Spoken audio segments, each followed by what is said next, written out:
Mana saya ni doktor, dah kahwin 12 bulan tapi suami tak berjaya-jaya lagi nak hubungan dengan saya. Salah saya ke salah suami? Suami elok je mencanak, naik elok je. Tapi saya, kat muncung dia sentuh pun saya dah takut.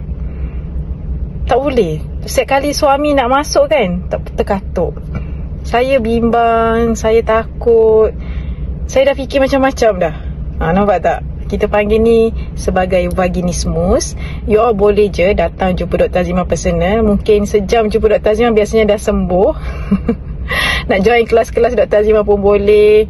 Okay, nak guna pelembab dulu, pelincir dulu pun tak ada masalah. You can help yourself. Vaginismus boleh sembuh. Assisted vaginal dilatation pun boleh guna. Okay, banyak benda kita boleh buat untuk bantu you all sembuhkan vaginismus. Pastikan anda dan suami boleh hubungan dengan selesa dan best mencapai puncak sama-sama. Okay.